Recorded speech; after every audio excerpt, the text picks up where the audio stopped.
بسم اللہ الرحمن الرحیم۔ السلام علیکم ورحمۃ اللہ۔ حضرت حلیمہ سعدیہ فرماتی ہیں کہ میں جب مکہ معظمہ میں پہنچی اور حضور صلی اللہ علیہ وآلہ وسلم کے گھر آئی تو میں نے دیکھا کہ جس کمرے میں حضور صلی اللہ علیہ وآلہ وسلم تشریف فرما تھے وہ کمرہ سارا چمک رہا تھا۔ میں نے حضرت آمنہ رضی اللہ تعالیٰ عنہا سے پوچھا کیا آپ رضی اللہ تعالیٰ عنہ نے اس کمرے میں بہت سے چراغ جلا رکھے ہیں؟ تو حضرت آمنہ رضی اللہ تعالیٰ عنہا نے جواب دیا نہیں، بلکہ یہ سارے چراغ تو یہ ساری روشنیاں میرے لخت جگر پیارے محمد مصطفیٰ صلی اللہ علیہ وآلہ وسلم کے چہرہ انور کی ہیں۔ حلیمہ سعدیہ فرماتی ہیں کہ میں اندر گئی اور حضور نبی کریم صلی اللہ علیہ وآلہ وسلم کو دیکھا۔ آپ سرکار صلی اللہ علیہ وآلہ وسلم سیدھے لیٹے ہوئے تھے اور سو رہے تھے اور اپنی مبارک ننھی انگلیاں چوس رہے تھے۔ میں نے دیکھا آپ صلی اللہ علیہ وآلہ وسلم کا حسن و جمال، تو میں آپ کا حسن و جمال دیکھ کر فریفتہ ہو گئی اور حضور صلی اللہ علیہ وآلہ وسلم کی محبت میرے بال بال میں رچ بس گئی۔ پھر میں حضور صلی اللہ علیہ وآلہ وسلم کے سر انور مبارک کے پاس بیٹھ گئی اور نبی کریم علیہ الصلوۃ والسلام کو اٹھا کر اپنے سینے سے لگانے کے لیے ہاتھ بڑھایا تو سرکار علیہ الصلوۃ والسلام نے اپنے چشمان مبارک کھول دیے اور مجھے دیکھ کر مسکرانے لگے۔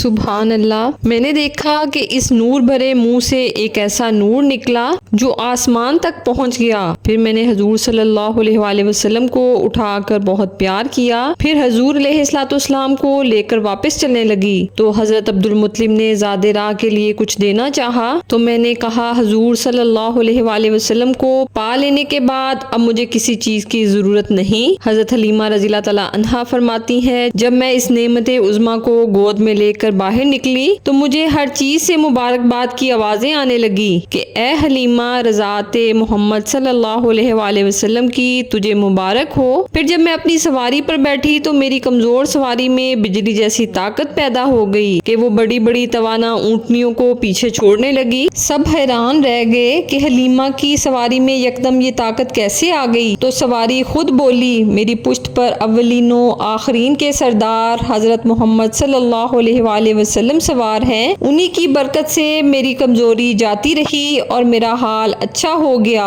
دربار رسالت میں مشہور شاعر اور صحابی رسول صلی اللہ علیہ وآلہ وسلم جو پہلے نعت خواں بھی ہیں، حضرت حسان بن ثابت رضی اللہ تعالیٰ عنہ نے حضور نبی کریم صلی اللہ علیہ وآلہ وسلم کے حسن و جمال کو انتہائی جامع اور خوبصورت الفاظ میں اس طرح بیان کیا ہے، یعنی آپ سرکار صلی اللہ علیہ وآلہ وسلم جیسا حسین میری آنکھ نے کبھی دیکھا ہی نہیں اور نہ کبھی کسی ماں نے آپ صلی اللہ علیہ وآلہ وسلم سے حسین تر پیدا کیا۔ آپ صلی اللہ علیہ وآلہ وسلم کی تخلیق ہر عیب اور نقص سے پاک کی گئی، گویا کہ اللہ تعالیٰ نے آپ کی خواہش کے مطابق آپ صلی اللہ علیہ وآلہ وسلم کی صورت بنائی۔ اور امام جلال الدین فرماتے ہیں کہ ایمان کی تکمیل کے لیے اس بات پر ایمان لانا ضروری ہے کہ اللہ تعالیٰ نے حضرت محمد صلی اللہ علیہ وآلہ وسلم کو بے مثال پیدا کیا۔ اس کا مطلب یہ ہے کہ آپ صلی اللہ علیہ وآلہ وسلم کے حسن مبارک پر ایمان لانا بے حد ضروری ہے۔ انسان تو حسن کے طالب ہیں، لیکن اللہ تعالیٰ نے حضور صلی اللہ علیہ وآلہ وسلم کے حسن مبارک میں وہ رعنائی رکھی کہ جنگل کے چرند پرند جانور بھی حسن مصطفیٰ صلی اللہ علیہ وآلہ وسلم کے دیدار کے طالب نظر آتے ہیں۔ اس واقعے کو ایک بزرگ کچھ اس طرح سے لکھتے ہیں کہ حضرت حلیمہ سعدیہ رضی اللہ تعالیٰ عنہا نے نبی کریم صلی اللہ علیہ وآلہ وسلم کی پرورش کی، جو آپ سرکار صلی اللہ علیہ وآلہ وسلم کی دائی بھی رہی ہیں اور آپ صلی اللہ علیہ وآلہ وسلم کی رضائی والدہ بھی رہی ہیں۔ حضرت حلیمہ سعدیہ جب حضور صلی اللہ علیہ وآلہ وسلم کی پرورش فرما رہی تھی، اس وقت آپ صلی اللہ علیہ وآلہ وسلم کی عمر مبارک 3 برس تھی۔ آپ صلی اللہ علیہ وآلہ وسلم نے حضرت حلیمہ سعدیہ رضی اللہ تعالیٰ عنہ سے ایک دفعہ فرمایا اماں میرے بھائی روزانہ کہاں جاتے ہیں؟ حضرت حلیمہ رضی اللہ تعالیٰ عنہ نے کہا بیٹا یہ بکریاں چرانے جاتے ہیں۔ رسول اللہ صلی اللہ علیہ وآلہ وسلم نے فرمایا اماں میرا بھی دل کرتا ہے کہ میں بھی اپنے بھائیوں کے ساتھ بکریاں چرانے جاؤں۔ تو حضرت حلیمہ سعدیہ نے کہا نہیں بیٹا تم بہت نرم و نازک ہو، کہیں آپ کو دھوپ نہ لگ جائے، آپ کا چہرہ مبارک اتنا پیارا اور حسین ہے، میں آپ کو کوئی تکلیف نہیں دے سکتی،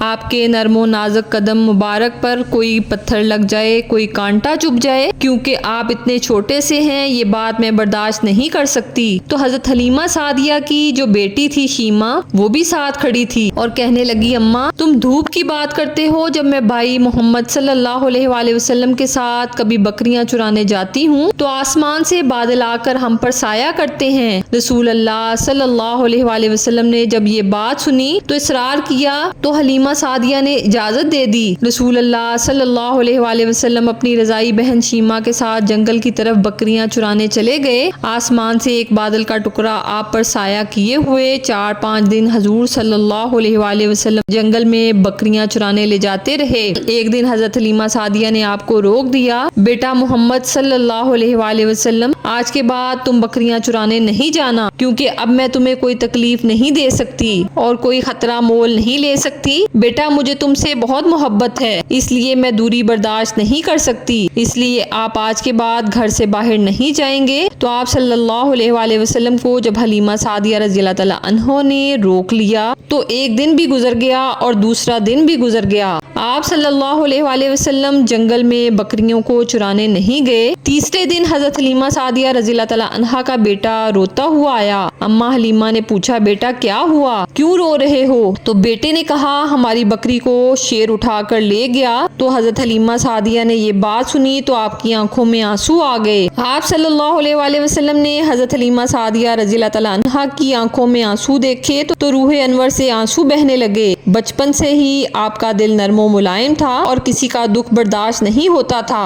آپ صلی اللہ علیہ وآلہ وسلم کہنے لگے، اماں روتی کیوں ہو؟ تو حلیمہ سعدیہ نے کہا، بیٹا محمد، ہماری بکری کو جنگل میں موجود جو شیر تھا اٹھا کر لے گیا۔ رسول اللہ صلی اللہ علیہ وآلہ وسلم نے فرمایا، میری پیاری اماں رو نہیں، ہم ابھی اپنی بکری کو واپس لے کر آتے ہیں۔ حضرت حلیمہ سعدیہ رضی اللہ تعالیٰ عنہا منع کرتی رہیں، لیکن حضور اکرم صلی اللہ علیہ وآلہ وسلم نے کہا، نہیں، ہم ابھی آتے ہیں۔ بستی سے جنگل کی طرف جب آپ صلی اللہ علیہ وآلہ وسلم آئے تو آپ نے آواز دی، اے جنگل کے شیروں، میری ماں حلیمہ کی بکری واپس کر دو۔ بس اتنا فرمانا تھا، جنگل کے شیر دوڑتے ہوئے حضرت حلیمہ سعدیہ رضی اللہ تعالیٰ عنہا کی بکری ساتھ لیے ہوئے آئے اور جھک کر آپ کو سلام کیا اور آپ کے قدموں میں بیٹھ کے تمام شیر ادب سے کہنے لگے، آپ پر ہماری جان قربان۔ آپ صلی اللہ علیہ وآلہ وسلم نے فرمایا، اے شیروں، کیا تمہیں نہیں پتا تھا یہ بکری ہماری ماں کی ہے؟ پتا تم نے ہماری ماں کو تکلیف کیوں دی؟ وہ رو رہی تھی، تم نے کیوں ان کی بکری کو اٹھایا؟ شیروں نے عرض کیا، اے اللہ کے حبیب، اے محمد مصطفیٰ صلی اللہ علیہ وآلہ وسلم، آپ جنگل میں بکریاں چرانے کے لیے آتے تھے، ہم چھپ چھپ کر آپ کا دیدار کرتے تھے، آپ کے حسن و جمال کو دیکھتے تھے۔ کائنات بنانے والے نے اپنا محبوب کیسا بنایا؟ جب 3 دن گزر گئے، آپ صلی اللہ علیہ وآلہ وسلم جنگل میں نہیں آئے تو ہم سے بڑے شیر نے کہا، اگر حضور کا دیدار چاہتے ہو تو حلیمہ سعدیہ کی بکری اٹھا لو۔ محمد صلی اللہ علیہ وآلہ وسلم، اس لیے ہم نے حلیمہ سعدیہ کی بکری اٹھائی تاکہ آپ صلی اللہ علیہ وآلہ وسلم کا دیدار ہو سکے۔ شیروں نے کہا، حضور، ہم نے بکری کو کوئی نقصان نہیں پہنچایا اور نہ ہی آپ کی بکری کو کھانا بنا کر کھایا، بس بکری اس لیے اٹھائی کہ آپ کا دیدار ہمیں حاصل ہو جائے۔ سبحان اللہ۔ اللہ کریم ہمیں بھی سچی سچی اپنے پیارے محبوب کی محبت عطا فرمائے اور دیدار نبی صلی اللہ علیہ وآلہ وسلم کی دولت سے ہم گناہگاروں کو بھی نوازے۔ آمین۔ جزاک اللہ الخیر۔